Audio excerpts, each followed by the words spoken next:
evangelism. You're having this epidemic spread. Earned media, basically. It's not just gamers, which is good, because like I don't know that everybody has a close relationship that affects their purchase decisions with a gamer. And so that's going to be an uphill battle for 16. They're going to have to overcome that, as opposed to Zelda. Like, I have friends that don't play video games that they're like, I was thinking about getting a Switch and getting Zelda. I hear it's pretty good. Should I do that? Like, that's a wild question for them to call me, and like, they're not calling me and like, hey, can you tell me if I should like video games? They're calling me with an action plan. All I have to say is yes, and then they're going to go make a purchase. Boom. I'm just their final call, because like, you talk about video games a lot. You really should emulate it.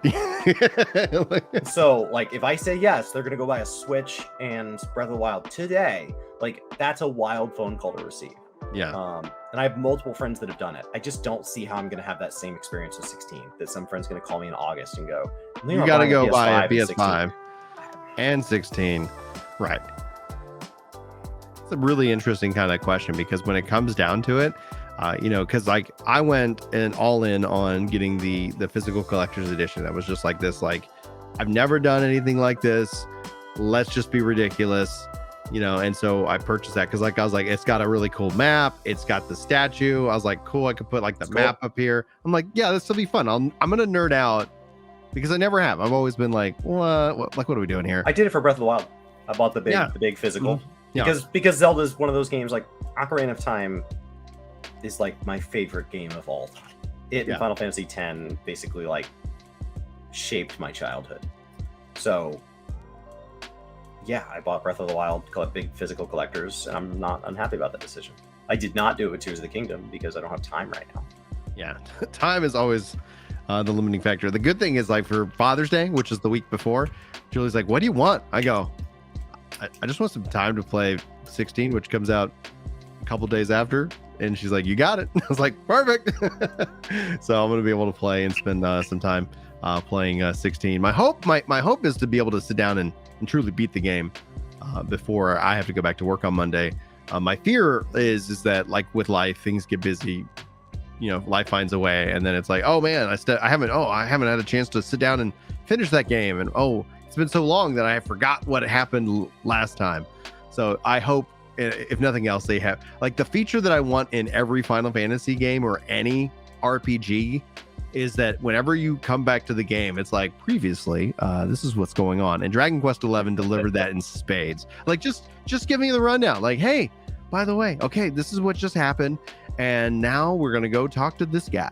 It's like, okay, cool. I'm ready to freaking rock and roll. But you think about it, like if it wasn't for Fido, for Yimron, for Solemn, if it wasn't for those guys chipping in and working with you and getting me a PS5, all in, I'm looking at $900. Easily $900 to $1,000 for Final Fantasy 16, right? Like, as opposed to my friends that did the Switch are also going to go ahead and pick up. They're like, hey, what game should I also get for my kids? Right. What else? And so it's a much more believable leap. Yeah. Well, and from a cost perspective, because even Switch, Tears of the Kingdom, a couple other games, you're $500-$600. Like, and for a PS5 and this $500-$600, the Switch is movable, right? Like, my PS5 is right down it's here in the back seat on the road trip. Yep. Right. It's right. It does functionally way more, less powerful, lots of power. Functionally, that's what it does, right? But to convert a non-gamer, they're not expecting 4K 60 frames. Right. Exactly. Right. Like my friends that are not gamers that are playing Tears of the Kingdom, I've asked them, I was like, how does it run? They go, it runs fine. Like, every once in a while I get this weird little blip thing, but it's mostly fine.